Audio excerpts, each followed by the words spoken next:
These are not ordinary authors. They are endearing authors. They are children's authors. They are wordsmiths who have a eye for all the nuances of the language.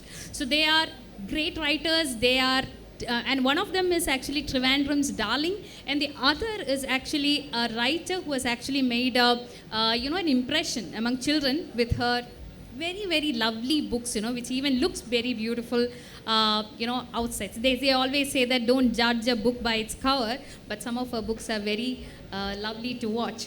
So we have with us Ms. Khairunisa A, who is a creator of the character Butterfingers, who is actually named after her son, who has actually been our favorite since 2010 when it was first published. She's also, sometimes these two writers condescends to write for adults too, because they always believe that writing for children is actually a much difficult job than writing for adults. So they have tried their hands in both adult fiction writing and children's fiction writing, and they are here with us today. And some of their books are already been a huge hit. Bhagya was already giving a great introduction about Khairunisa ma'am's book. She's the darling of Trivandrum, and Shobha ma'am, who is actually the sister of our dashing MB Shashi Tharoor, and because of him we have less audience today. So half of them have gone there to listen to him, but no, it's actually a family thing for them. So it's very nice talking to both of them, and let me tell you with great pride and honor that Khairunisa ma'am is my teacher. So you can just imagine the kind of feeling that I have to interview my own teacher. So let us begin with Khairu ma'am, who is fondly referred to as Rosie ma'am. The highlight of her books is the humor. So when you read her books, you can't help but laugh. And let me tell you something very personal, that while all of us were battling the pandemic, her books were almost like a panacea, because we got cured of our loneliness and also boredom and disillusionment and whatnot by reading her books, especially her book Tongue in Cheek. So let me ask you, from where does this humor come from? And there are very few writers, women writers, who can produce humor the way you create. So what is the secret of this exquisite humor? Good evening, everybody, and thank you very much, Bhagya, for your warm words of welcome, and thank you for more warm words of welcome. It's lovely to be here. And about humor, how does it come naturally to me? I have been asked this question before, and what I have to say is that being part of a large family naturally makes you fall back on humor for survival. There are 8 of us. I'm the youngest, and that makes it even more difficult, because you have 7 siblings who can sit on your head, and that's how my head is like this, and 1 brother, and all the others are sisters. So when you have to hold your own, you have to resort to humor. Plus, there was a lot of humor at home. When we talked also, we used to try and be funny and so on. Plus, on top of that, I loved humorous books. When you're very small, you're introduced to books. My house, there were a lot of books, all borrowed books, and we returned them. And you can't really afford to buy books like that. So having so many older sisters, all of whom going to different colleges and schools, so they used to borrow from the library. Then we were members of the public library, university library, and so there were books at home. So I grew up in that atmosphere and I used to read all kinds of books, but I had this weakness for humor, which maybe later on became my strength, and I kind of internalized humor, and that's probably why it's become like that. Always used to inject humor in anything that I wrote in school, and when I was teaching them also, I not deliberately, but it used to come. That was one way in which I could hold their attention. They're half asleep, and then you jog them, you wake them up, because we teachers are anesthetists, so we have to wake them up, and humor was one way in which the injection of humor is something that used to wake them up. That's it. That's all. Shobha ma'am, you grew up in a household full of books. You have great company in the form of Dr. Shashi Tharoor and your sister. So all of you were reading. You were in the company of books. I think Shashi Tharoor has always said the importance of reading and how he was an asthmatic child and he used to read continuously and so on. So when you were growing up, at what point did you realize that you have a storyteller in you? And what is the secret of your stories? Good question, Kaikasi. Thank you. I first of all want to thank all of you who chose to come to hear about the structure of storytelling rather than go and listen to Shashi Tharoor and David Davidar talk about the importance of aphorisms. Yes, I'm thank you grateful. very much. It is true, we've been given this wonderful room with air conditioning that I don't think I experienced yesterday, but unfortunately, look at that. Anyway, one reader is all we need, and having all of you here is wonderful. Question about reading and writing and my childhood. We grew up at a time when we didn't have the distractions that children have today.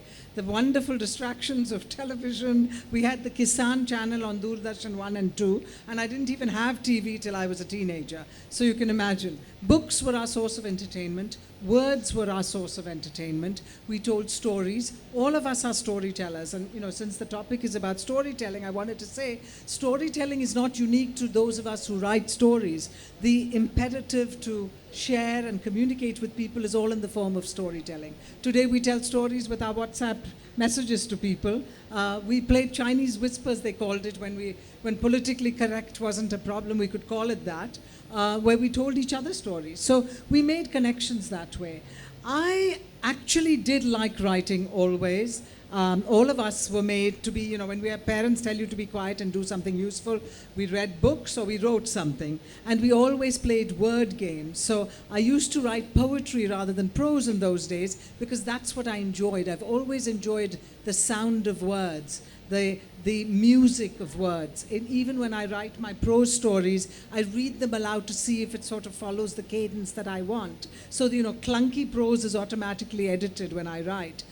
That's just my style of writing. I need the sort of poetic imagery. Just as Kairu has a laugh in her lines, I'd like to believe that my prose has a twinge of music in the way it's presented.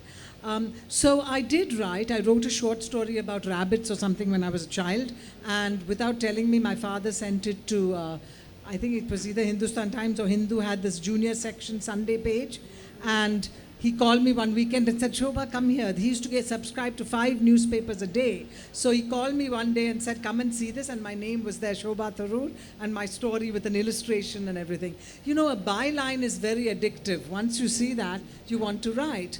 And I was always a reader. So I automatically, when I applied to America and went as an undergrad, I went for English literature because I love to read and I like to write. So I thought that's what English literature degree is, read and write, and I can do that. I got the scholarship and went. And even in college I was writing. I wrote for the college magazine, and I used to do interviews and write columns. So writing has always been part of my life. Now over to Kairu ma'am. I already told you that she writes for children. She writes such brilliant stories for children. And even her new book is actually a laugh riot. Even the title is so funny, The Couch Potato, which said, ouch, and other funny stories. So, when you're writing for children, you have a particular mindset, you have a target audience. You also write for adults, and they are also a big hit, they are bestsellers. Like Bhagya was telling that they are national bestsellers. So you have Tongue-in-Cheek, The Funny Side of Life, which was actually a compilation of all the articles that she wrote for Hindu, exploring everyday misadventures of a housewife, and things which happen in a common household. So, and then she has Chuckle Murray Spin, which is actually a travelogue about her travels with her own husband and son and daughter-in-law, and such a funny book. And so you have, when you're writing for children, you have a particular mindset. When you're writing for adults, you have another target audience. How do you manage this so well? That is, how do you write for children and how do you write for adults? Let me tell you something. She told that, her classes, she's an anesthetist and so on. No, her classes are extraordinary. We don't sleep. In fact, I also teach in an institution, and I know at the end of an hour, students start looking at the watch. But in her case, we just pray that this hour is not over. So you can just imagine what kind of a popular teacher she is. So when she was teaching Paradise Lost, when she was teaching novels like Heart of Darkness, very bleak and gloomy novels, she used to bring humor in that. So what is the secret behind this? I hope I didn't make Heart of Darkness a funny novel because it's very dark. But I had to bring some humor to get them to like it. I took it as a challenge to get the students to like Heart of Darkness because they used to groan and they say, "Ma'am, why was this book prescribed?" I said, "I didn't prescribe it for you. You go and ask Kerala University." But I tried. That is one way in which I did that. But you were asking me, how do I write for children and how do I write for adults? Well, the thing is, why we say it's more difficult to write for children is you have to be your mind should be like a child's mind. You have to think like a child. You have to become a child to write like that. So that is not difficult for me because I haven't exactly come out of that. So I don't find it that difficult to write for children, but I'm all the time, there are lots of children at home. I'm the youngest of 8, as I said. So when I was 7 years old, I became an aunt. And after that, it was a steady, multiplication of the number of kids at home. And I'm growing up with small kids. Then after that, I taught in a school. Then I taught in a college. So everywhere there are children. And I'm always very interested in people, children. I can play with them and so on. So all these were honing my skills. But when you are writing for children, you have certain boundaries. You can't go beyond that. We are always conscious, that we are writing for children and we can't bring this into our writing. So actually that is what makes it difficult. What can you write and what are you not allowed to write? Allowed to write in the sense nobody is telling us not to write, but we are telling ourselves this should not be written, this can be written. And also and I'm writing for older children, so when it comes to words and so on, I don't mind writing, bringing in words which I feel comfortable, which fit the sentence and which are appropriate, the words which are appropriate for that situation and for fun or whatever I'm writing for, because I always think that is one way in which you can improve your vocabulary. That's what we did also. We learned, our vocabulary improved through our reading, and a child should be exposed to that. And sometimes you don't have the patience to go and check the dictionary for the meaning, but from the context you infer that this could be the meaning, and that is how it happens. And so that was okay, but it is with themes that you are a little more careful. Whereas when you're writing for adults, you can write about anything. And it's actually very comfortable and very easy to write for adults. I find it very easy to write for children too, like I said, because I empathize with them, I can understand them pretty well, so I think. I don't know, there are children here who are looking at me, so you really understand us. I don't know, you have to tell me. But with adults, it's the 2 books I have written are both humorous books. Both are kind of autobiographical. So my husband is sitting there, and in the tongue-in-cheek, I have dedicated the book to him, where I have written for my husband, Vijay Kumar, who strayed into the book and stayed there. So you can, a lot of the fun in the book also centers around him, because I know that he is not going to feel bad about it. And I try not to be offensive. That is something I am very concerned about. I don't want to use humor in a cutting way, in a sarcastic way, in a way that hurts. That I'm conscious of, and I don't want to do that at all. So these are the 2 ways in which I write, for children and for adults. And I find that both, it just depends on your mindset. You're writing for adults and this is your theme. I have not written a novel proper for adults. That will be a challenge. But these were very easy things to write for me, because one was part of a column, the other was a travelogue. So that was fine.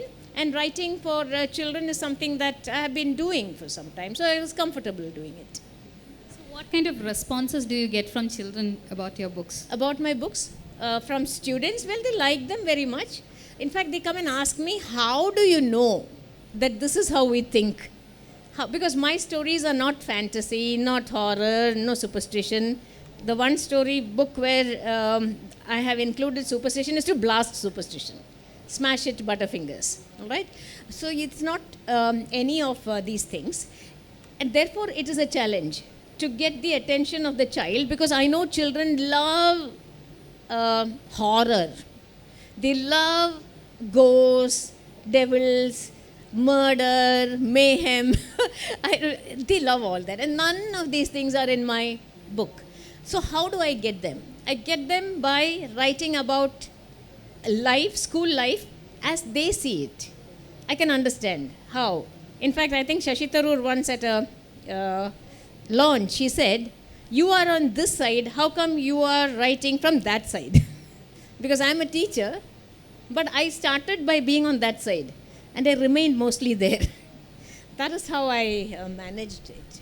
And they tell me how much they like it. The great compliment once was a child telling me, I have read Gold Butterfingers 17 times. I said, 17 times? I have read it only twice. And those kind of things, I'm sure Shobha also finds people coming and telling how much they like the book. That is what keeps us going. Talking about Shobha ma'am, I hope you know that she was the first Amul baby. You know, the Amul ad has got this beautiful children, you know, and she was one of those earliest, not the first Amul baby. And from an Amul baby, she has actually grown up to chronicle her own mother's life. So she has also started or tried her hand in writing for adults. So I'd like to hear from you what is, I mean, just like, you know, what Khairu ma'am said, what is the difference that you feel while writing for children and for adults? Yeah, my answer is a little different. I think that children's books in some ways are also difficult. I mean, we both said they're difficult to write. What we mean by that is you can read a good novel for an adult and put it away, and most adults don't go back and read adult novels 17 times. You've solved the mystery or you've learnt the story, and that's where it stands. Whereas when you write for children, children's books are really a springboard for new kinds of discoveries over the years. So I've written I've published 11 children's books. They're all very different. I have a collection of poetry. I have a picture book, which is a conventional picture book written in rhyme, and picture books are something where the illustrations advance the text. In each case, I'd like to say that each of those books are books that you'll go back to discover new things. So even a conventional picture book, which is a story written in rhyme about Parvati the elephant in a Kerala temple, at every stage, when you're first being read to, you don't know how to read. That's how picture books are. Children are looking at the pictures, following along with the illustrations. When they're a little bit older, they'll recognize words. They come back to read the words. After that, they read the book to themselves. Adults are learning, if they're reading in New Delhi about, Panjavadyam or Nettipatam or, Malayalam words like that, they're discovering a new glossary. They're discovering new things. So the greatness and the beauty of children's books is that they are truly both a springboard for discussion about elephants, elephant cruelty, about the fact that a female elephant is carrying the Tidamba, which is not the tradition. That's just one of the books that I've written. So with all of the books, there is the sense that you need to write and leave something for the reader that is something they can go back to time and again. And that's the kind of books that I've been working on, which is why, in many ways, all of my children's books are very different. They each have some kind of a takeaway, but they also have something of interest. So even the Raja Ravi Varma book, which was voted by children when the book was released in 2021, it was voted by children in a particular group of study where they did many books, and they selected this book as the best book of the year because they thoroughly enjoyed it. They thought an illustrated biography of an artist may be boring, dates and numbers and this and that, and just some art instruction or something. Instead, the book is presented I framed it as a double narrative. We have an 8-year-old child's inquiry about the artist, and her thoughts or his thoughts about the artist are there on the pages, just as though the reader who's reading it is on the page. And then you have all of the details of the artist. So that's the Raja Ravi Verma book. I already told you about the Parvati book. The same thing with the poetry book. We have a poetry book that is instructing and sharing 9 different poetic forms.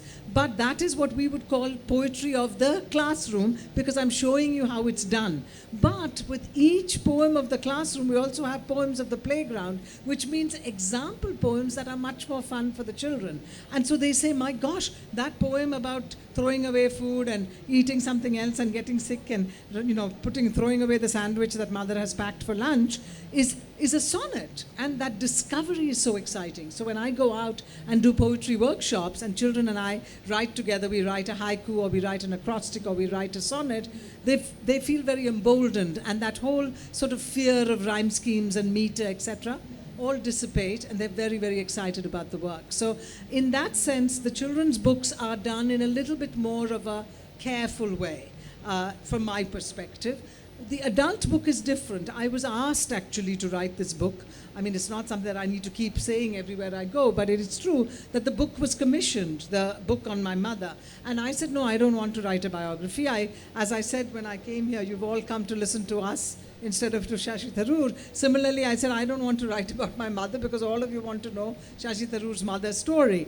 And I said, that is not something I'm interested in doing. But since they didn't go away, Penguin, I said, all right, I'll write a book that is different, and it's something that I can do. I'm going to write a book about sort of teachable moments from my mother's life that follows the timeline of a biography, that starts with her birth in a small village, Kollangod in Kerala, but the book is really a tribute to women everywhere. This is not a book that is only about Lily. This is a book about women whose stories are not told. Most of the time, do you know that 60% of biographies are written by men about men? So why not have a biography about a woman written by another woman? And I am the closest in some ways as her daughter to be able to tell her story. So I have done it in an interesting way by having first person, which makes it seem like my mother is thinking the thoughts, and then the third person in each chapter makes the story a little bit more interesting for the reader, because you always have to, today with all the distractions, the real thing that the struggle for all of us writers, as Kairu is a master at humor, in my case, I'm sort of trying to be a master at different kinds of form that keep people engaged in the storytelling. Because stories are always appealing, but how do we do it differently so that it resonates with readers? Now, this is something to do with your book, Treasure Trove of Timeless Tales, where you have actually incorporated tales from different countries. You even have story from Kerala, Kochunni is there. Yes. So you have a South African tale, you have different tales, and also mythological tales and fables. Right. So, you know that we are growing up in a country where mythology is being, it is being misused, or it is being taken for, it is being replaced with history. Right. So what is the need for retelling stories from mythology so that you have a very neutral point, or you have a literary viewpoint of these stories? So, this is a very interesting question, Kaikasi. I was on a panel with 2 mythologists in Calcutta, and they were both, one had done a children's version of the Mahabharata. The other one, of course, is a very beloved writer, but he's now grown beyond the children's space. He does screenplays for OTT platforms and movies and all of that. But he has done a retelling of our sort of cherished mythology from a different perspective, which is interesting.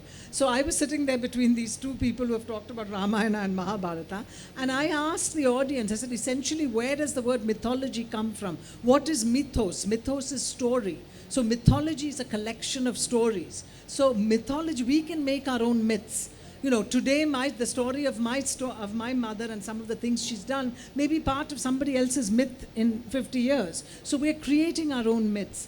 The publishers had wanted a collection. Actually, they wanted a three books on of retellings, because they said, as you said, people are taking mythology and sort of banging it on people's heads in different ways. Can you do some storytelling and remind children of some of the wonderful wisdom of all of our stories? So the first book, Treasure Trove of Timeless Tales, is a collection of stories from all over the world, but it's also got a collection of stories that I have personally written. And I've hooked them together, as they say, when you have a collection, what is the sort of thesis of a, you talk about a thesis of an essay, even storybooks have to have something that draws all the stories together. So what I have said in this book is one world, many stories, one world. And the notion is, some people or most people, my brother was saying Panchatantra came before Aesop's fables. The Greeks believe Aesop's fables came before Panchatantra. But you'll find that there are similar stories in both collections. Similarly, I have found a story from Japan that I've retold called Ison Boshi. And while I was reading the story, I said, I've read this story before. When I was a child, I read Tom Thumb, and it came from England. And then you have Thumbelina that my children read that came from Sweden or Norway or somewhere. It came Hans Christian Andersen, correct? So we have the same story, just done differently. So in Japan, of course, you're using your chopsticks for the needle and something else for a boat, and because it's a different culture. But the story is the same. Same thing, the kind of simple morals that we see in Panchatantra are the same in Aesop's fables. The notion of right and wrong, of big and small, and of good and bad, they're all partly there, What was the second part of your question, or was that it? Yeah. I mean, I was just asking about that, how do I define mythology? Well, yeah. I think it's important to have, with our modern ideas, to retell stories in a way that has a modern perspective. So these are all written in a simple modern way. We have, female characters rather than male sometimes. I wanted to show with that particular book actually the connection between all of us in the world, much more than anything else. And that is what I've tried to do. So for instance, including a Native American story called How the Animals Got Sunlight is so typically like the origin myths of our own epics. When we talk about Ramayana, the Rama blessed the squirrel with the moon viral under that mark on the back of the squirrel. See, that kind of story is what the Native Americans who didn't believe in that kind of God, they believed in animal worship. They talk about how did the eagle lose its head, why is it bald on the top? Because its head got burnt by the sun because it went too close. So origin myths are also very much a part of every cultural tradition. As I said, all over the world, all of us are storytellers. All of us, we had a long oral tradition years and years ago. That's the kind of thing that's being perpetuated. So there's nothing wrong in retelling myths as long as we sort of bring the right message across. And that book is One World, Many Stories, One World. We're all part of a shared planet. Children are going to be the future of this world. Children are the stewards of the planet. Let's keep all that in mind. Ma'am, you have written such delightful stories for children, which has animals as protagonists, of which my favorite is Aristotle, the caterpillar. So when you're writing all these, a termite. So you have this, when you're writing the stories for children where you have animals, don't you think that you are indirectly promoting the idea that children should be one with nature, they should learn the importance Not indirectly, I think pretty directly. Pretty directly, yeah. So, how do you write these books where they are not directly preachy? Children don't like giving advices. So, how do you write or how do you craft all these stories? Yeah, because Butterfingers is very different from these stories, my animal stories, because my idea was to make heroes of pests more than pets. So I have a mosquito as a hero, I have a termite as a hero, I have a lizard as a hero, I have a rat as a hero. None of them are heroes in my house. You see a cockroach, I'll take my chappal. A mosquito sits, I'll try to squash it. But the idea is that is because I'm threatened in my house, but if there were 4 cockroaches, I'm not going to kill all of them, because the other 3 will run away. But what happens is that I want to, every creature has a place in the world. That is my message. We are abusing nature, we are ruining nature, we don't care about anything, even using pesticides, all those are just killing. Every second, there are so many species that are dying. and we don't seem to care. So what I want to do is, by making these small creatures heroes, I want people to understand that they also have a place in our world, and they have a legitimate place in our world. We are not to kill them off, we are not to eliminate them. Just like trees and plants, all of them. See, nature means not just human beings. Now we think that everything has to change according to our requirements, our comfort. So we are very, very selfish. So what's happened is, we are seeing the climate change, which is because of our selfishness. We are seeing the kind of ruin that is around, which is because of our selfishness. So it's high time we started thinking beyond this, beyond us, me, I. And that has to happen. So in small ways, I want the children to get interested in animals. I want the children to respect animals. I don't want them to stand with folded hands when they see a rat, but I want them to understand that the rat has every right to be there, to nibble the apple, to eat your dinner, all those things. So that is the reason why I have been writing these. And what happens is, I hate preachy stories. I hate moralistic stories. I hate in your face stories. So when I was in school, the moment I see some story like that, I'll keep it aside. I don't want to read that. But you also realize that every story that you read is telling you something, is teaching you something in an indirect way. Just by, children being together, as in Butterfingers, and helping one another, that itself is teaching you something. And how, so every little teaches you. But I don't like to use the word teach, preach, moral, things like that. So children should pick things up like that. So what I do is, I couch it in a very interesting, funny way. So the story that she was talking about, which is called Bookworm, which is about a termite. And the termite's name is Aristotle. His father called him Aristotle because this termite started with the Poetics, meaning it started eating the Poetics, and then graduated to Shakespeare and so on, a very learned termite. And the story goes on like that. But the idea is to tell you that termites have to live too, and the way I ended it is with the termite continuing to live. But it is a funny story, it is a literary story, there are many things and there are layers in that story. So that's how I craft my story, because I want it to remain in their children's heads, and I want them to go back to it and find deeper meanings. So children, when they read, they just get the storyline when they are very small. But when there's something more in the story, when they read it again, then they find something which is of greater interest. And it goes on like that, it remains in their head. And that is why I've been writing these stories of animals. I've also written about bigger animals, but then they are vulnerable. I've written about a lion, but the lion does not have teeth. So that is how it is. And then there's a peacock. The peacock is a white peacock, and shunned by all the other beautiful peacocks. So this peacock wants to show, it's very lonely. So the story is built around that. That's how I have been writing, and I really hope that children read the stories and like animals, respect animals. See, I love animals, but the greater the distance between me and the animals, the greater my love for them. Also, we have noticed that in your stories, we don't find anything like, there's no hatred, there is no violence, as you said. But recently you have people, even writers saying that children's writers should introduce concepts like gender neutrality, transgenders, all kinds of things in the children's book. Yeah, inclusive writing. Inclusive writing. So what is your take on that, and why have you not done that yet? I don't want to do that. There are so many others doing it. Let them do it. I will write to my strength. I don't want to prove anything to anybody. I am writing because this is the way I write. This is what I am comfortable doing. This is what I have my audience, and I want children to be entertained, enjoy the books. That's what I want. I want them to be de-stressed, but in a way in which they're also learning.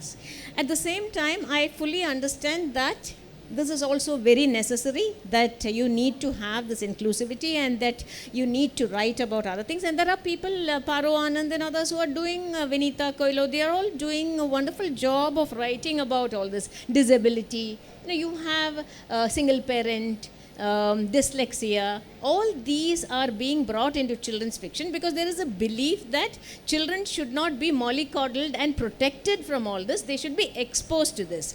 So my thinking, as far as my books are concerned, is that children will anyway be exposed to this. You don't need to expose them to it through stories, through my stories. But the difference is when it is through a story, it is handled in a very sensitive way.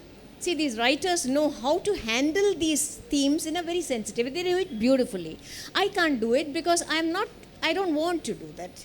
So I just keep it aside. I don't want to prove a point by saying I can also write about disability. I will write about disability. There's this friend of mine who said, you must write about a dumb guy.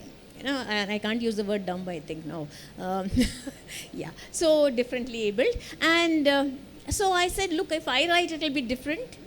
So then I finally I brought in Iron Man in Clean Bold Butterfingers, but I wrote it in such a way that it is humorous without being hurting. Nobody who is unable to speak will ever feel that because the idea is I don't want to make fun of anyone. You laugh, but there is no mockery in it. There is no making fun of disability. And whenever I really make fun of someone, it is of myself, because nobody is going to get annoyed with that. I already said that humor is the highlight of Khairo ma'am's book. So let us hear from her book. She will read from Tongue in Cheek. This is about going to buy a shop, to buy something in a shop. So it's titled Skin Deep. The golden rule when you step into a shop, especially one that sells cosmetics, is to know exactly what you want. The modus operandi then is simple. You ask for the item, give it a quick once over, pay the bill, grab the packet, and get the hell out of the place. Hesitate a little and you are done for. The other day I entered such a store to buy a hair clip or maybe hair bands. I wasn't sure what to get. That irresolution proved to be my undoing. Instead of showing me an array of hair accessories, the smart and well-turned-out attendant turned all her attention to my hair, scrutinizing it with such intensity that I began to feel nervous. Whatever was wrong with it, I was sure I didn't have dandruff. My hair was clean, well-combed, and secured with a hair clip. Maybe the ride in the auto had ruffled it. I was beginning to think she was speech impaired. Yes, that's the word. When, to my relief, she broke her silence. The relief was short-lived, though, for she began with, "Why don't you straighten your hair?" I shook my head emphatically. No way. My husband calls such hair electrified hair, and I don't wish to shock him. She quickly assured me that she hadn't meant permanent straightening. We have an excellent hair straightening shampoo, good for curly hair. No thanks, I said. And my hair is wavy, not curly. I like to get these things straight. She scanned my hair again, and now that she had found her tongue, there was no stopping her. She aired her views and suggestions freely. My hair looked dull and lifeless. She had just the right shampoo and conditioner for it. Besides, hair should be more vibrant. Had I considered streaks in different colors just for a change? Streak! I shrieked, my face turning different colors in horror. At my age? She frowned in disapproval at my lack of sportsmanship and reverted to recommending the special shampoo and conditioner. A free hairbrush came with it, she added, a cunning gleam in her eye. Free! I brightened, bit the bait. I'll take it, I mean them. It was lunchtime and I was the only customer. The other sales girl who had been watching from a distance now came over to join forces with the first attendant. She examined my face minutely, making me blush, and proclaimed, "All wrong." I know, I sniffed. A poor thing, but mine own. I meant your eyebrows, she said. I should have seen it coming. I've heard this so often. Why don't you shape them? Pat came a stock reply. My husband doesn't approve. The first attendant raised her immaculately shaped eyebrows sardonically as if to say, oh, that husband again. But it was true, and like others who had asked me the same question and received the same answer, she declined to comment. A woman can often get away with things by citing her husband's disapproval. But it doesn't work the other way around. If a man were to mumble, my wife doesn't like it, he's bound to invite pitying looks and remarks like, oh, you, of course, you poor fish, we always knew you were henpecked. Just one more paragraph, I'll complete it. The second girl peered into my eyes. What she saw pleased her. She informed me jubilantly that 3 or 4 of my eyelashes had turned white. She had the perfect mascara for it. That's all right, I assured her. All of Boris Becker's lashes are blonde. For the first time, she looked uncertain. Who is this Boris Becker suddenly coming? And I pepped up. I had served an ace, and I pressed home my advantage. No mascara for me or any other makeup. She shrugged and curled her red lips into a pout. I was about to ask for my bill when a third attendant, full of good food, strode into the store and promptly joined the board of examiners. Beginning to sag, she announced, passing a quick eye over me. I was shocked. What cheek? Your cheeks. Jawline, she explained. Oh, so? I retorted. Will get worse with neglect, asserted the first attendant. As will the lines on your forehead, around your mouth, your eyes, the second girl added ominously. We have skin-tightening creams, she hissed. I buckled under this verbal assault and battery. When I left the place, it was with a light purse, a heavy heart, and a heavier carry bag. On reaching home, I realized I hadn't purchased the hair bands, or was it a hair clip?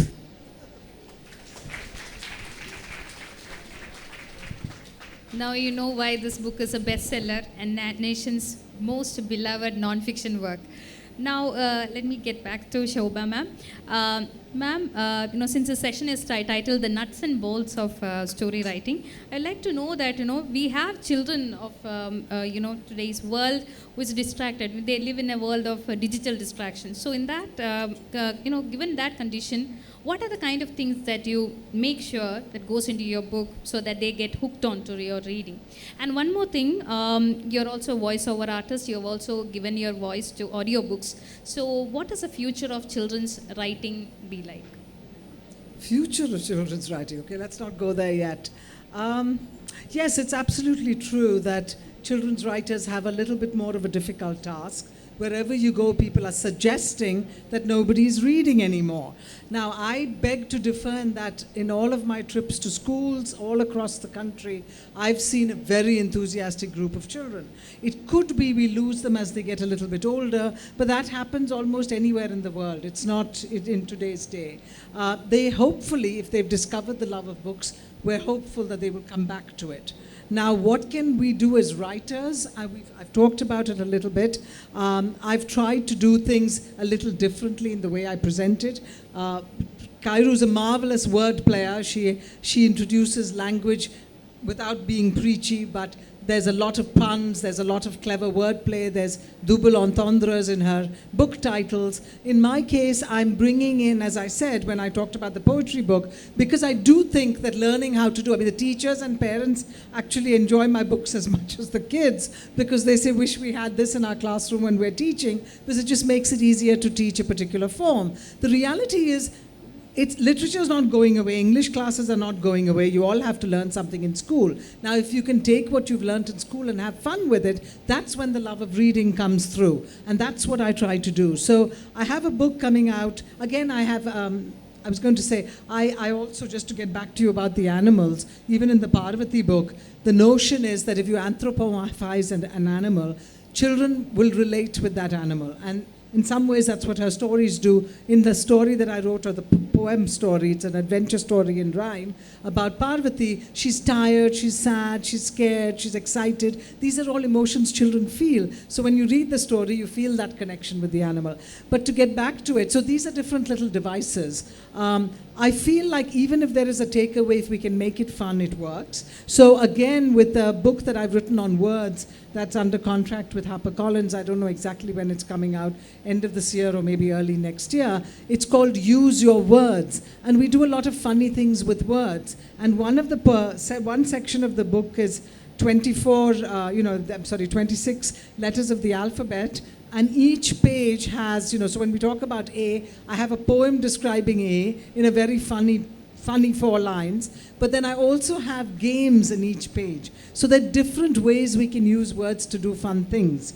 And it's that kind of interaction within a book that I'm hoping will sort of make a child want to reach out to this book rather than play with a video game. I always say, though, that it's okay. Today, we cannot pretend that children are going to give up their manga, comics, or their video games, or whatever else it is that they're interested in. But books can be alongside. Once you discover the joy of reading, it's not that people don't like to read. It's that they're not reading because they haven't discovered the fun books to read. So go out there and pick up those fun books, and then you will continue to read, because you use your mind and your imagination when you read. Whereas if you go and watch a video or you play a video game, it's definitely entertaining. I'm not taking away from that.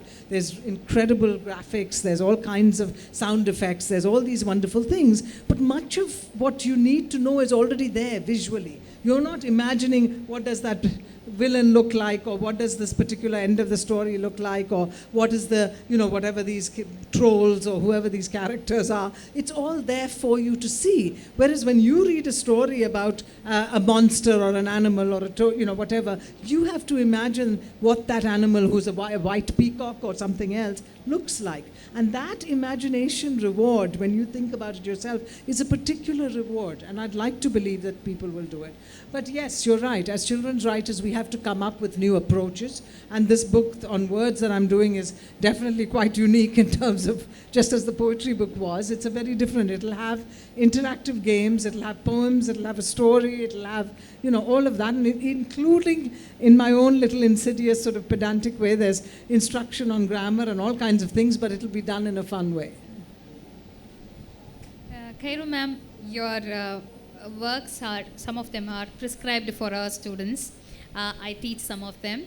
Like there's a portion from Tongue in Cheek, which is being included in the degree general syllabus, and also as part of creative writing we have Butterfingers. So what is your take on your books being prescribed? Actually, I'm happy that they are prescribed, but I also felt that one way in which you kill your love for a book is to get it prescribed. And that you immediately, you dislike the book the moment it is prescribed. You're taking the book apart to pieces. At the same time, if somebody enjoys it, I'm happy about it. And Butterfingers is there. Thankfully, it's an elective. I think it is in the children's literature segment. It is with Alice in Wonderland and Narnia, The Lion, the Witch and the Wardrobe, and Butterfingers. And what they do, this is non-detail of children's, how they study non-detail. I have seen students who don't even know it is in the syllabus. There are teachers who don't know it's in the syllabus. So it is there in black and white, but it is not there. It's like one of those riddles. It's there, but not there. But the other one is for first year BA, BSc, BCom, General English, and it is prescribed. And I get wonderful answers. My former students tell me, do you know what we found? It says that your husband is a phantom cat. There's the kind of things that they write. And then my name is murdered like anything. I am Karanshia, Krinsa, Krunsig, I am from Albania, I am from Africa, I am from Denmark. Lebanon. I don't know, Lebanon. I don't know, so I know how much we enjoyed these answers. When we had the centralized valuation, when you get all these terrible answers, we would sit together and laugh. So now I realize the boot is on the other foot. They are sitting together and having a great time by reading these terrible answers about answers to questions based on what I have written. So I'm fine with it. Doesn't matter. And sometimes they write, instead of house at butterfingers, they write house at butterflies. Yeah, I know all kinds of things, and I keep they don't even know the title. But while you're talking about this, what you're saying, whether the future of writing, I must compliment people. There is Archana, there is Seema here, school kuti. So Archana from the reading room, Seema, school kuti, they are all running libraries in a wonderful way. That's I mean, great. that is wonderful what they are doing. They have regular sessions. They are really fostering reading. They are making the children enjoy reading. So as long as there are committed people like this who have a passion for reading and for taking it across, we need not worry. No, you know? that's absolutely true. And the Raja Ravi Varma book is being taught in class 6 in Bangalore. So, I actually, rather than thinking, oh, once it's prescribed, it's gone, I'm actually excited because when you've written a book for children and it's in a classroom, the children are very excited to meet you as well. They think of you as a little celebrity. So, finally, our slowly writers are getting a celebrity status for writing. But it's good. It's good because they're enjoying the art, they're enjoying the words, they're enjoying the illustrations. And if it's a book that they enjoy, then all the more that they will read. So, it's good. Yeah. I think We're wrapping up, right? Yeah, we have a question answer session. So I'm throwing this stage to questions. I'm a big fan of Miss Butterfingers. Nisa. So I really appreciate your work Thank you. especially the book Butterfingers. I have read it like so many times. And how did you come up with the idea of the animal, the insect in the Butterfingers? Animal? No, the insect. In Butterfingers? Yeah. How's that? See, here what happened was this anecdote is about these boys. He's got a centipede. It's not a cockroach, it is a centipede. And this centipede, they bring a fake centipede. And so this one chap gives it to the other, and when they go to get there, it falls from Butterfingers' hand, and it's on the ground.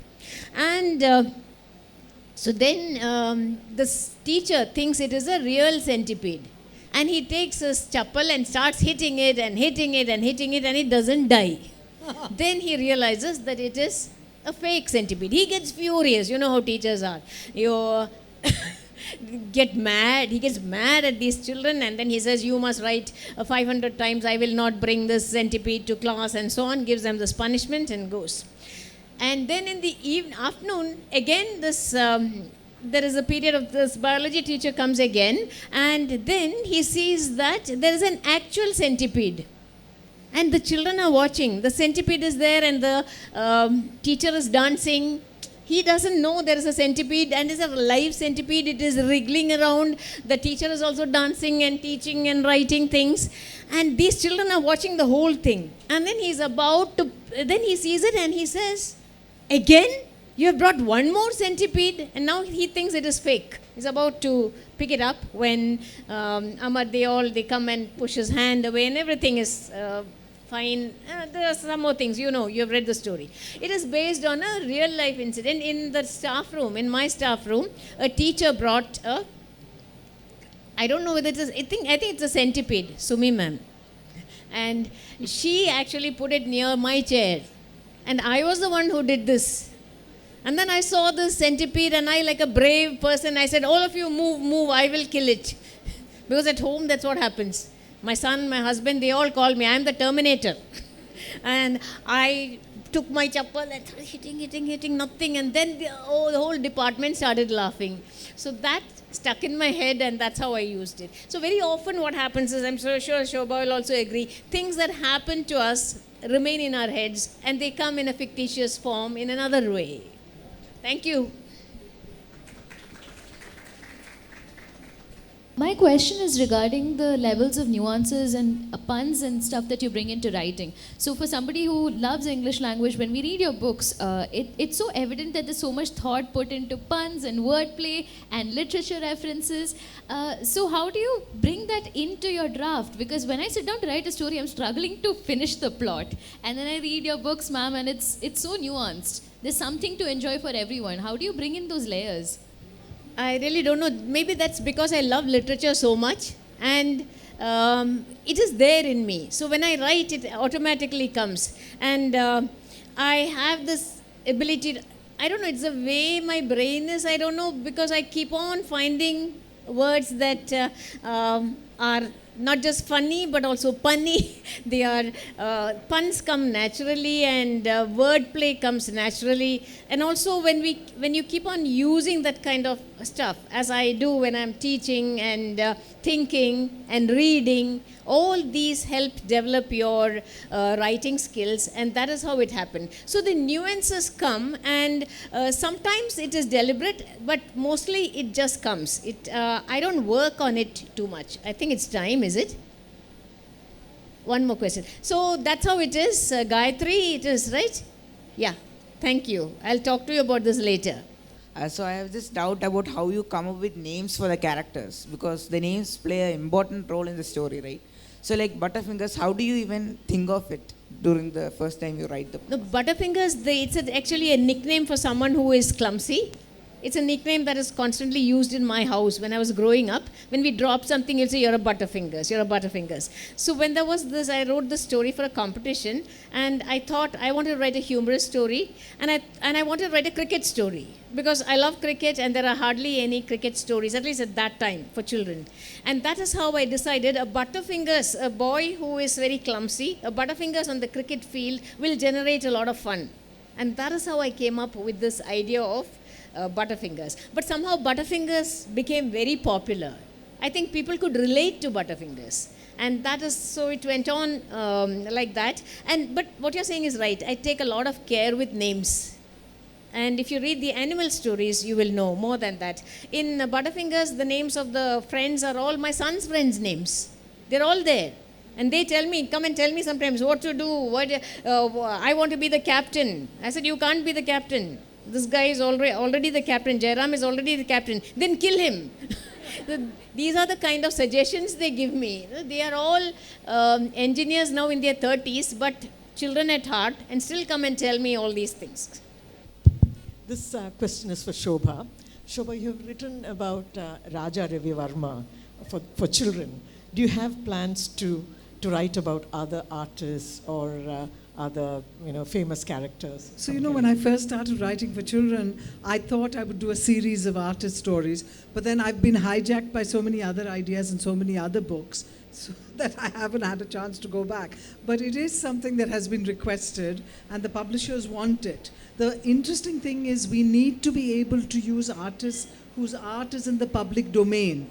Otherwise, you need copyright, you need permission from foundations, from parents, from everybody, or spouses, remaining spouses, to put the art in the book. Ravi Varma has passed away a long time ago. His art was in the public domain, and without permission from any trust or foundation, we could reprint pictures. So now I'm thinking of, Abhinandannath Tagore. Rabindranath Tagore's brother was an artist. Jamini Roy is just making it to the public domain. So some of those artists can be written about. I will, I think. It should be fun. I think you should, Shobha. Yeah. Thank you. Thanks, Purnima. My question is to Kairu ma'am. Ma'am, I'm a teacher. So as Kaikesi ma'am mentioned, we have an essay on contemporary issues, writings on contemporary issues. So whenever I take the paper, I begin with your essay, Living in the Planets of the Apps, so that children would get robbed into the paper. They'll find it more interesting. Because other topics are about secularism, artificial intelligence. So whenever I get the paper, I make it sure that I start with your essay, so that we can easily rob them in. So these are all our students, so they all love to read. Thank you. So they are all there. They are not cursing me. Thank you so much. No, they love it, because whenever I read the essay, they all love to listen to those things. Like doing the exercise, like a spider crawling on the wall and everything, they enjoy listening to those things. So, ma'am, can we expect essays on contemporary issues like topics like AI, artificial intelligence? Because rather than reading something that is preachy, people would love to listen to treatment like that, Yeah, like in a, you have in a written humorous way, right? in a humorous way. Yeah, So, I can think we about expect it. Yeah, yeah. so But- that we can teach them like we teach living in the I know, planet because of that us. is the best way in which you really learn. You know, when you enjoy what you are learning, and it Exactly. is an effortless kind of learning when you are enjoying what you are learning. That's nice. I would like to do that. But then these kind of, all those essays that you, the two essays, there are actually two articles which have been put together. Yes. Because they wanted, the rotator cuff one and the planet of the apps have been put together to make it into one long essay, because one essay by itself was not long enough for them. The board told me to make it longer. So they're personal. So if I use AI, I mean, if I'm going to do something like that, it will be fun. I will bring in many things into it, but I will also make it personal. And I will try and do that. Thank you.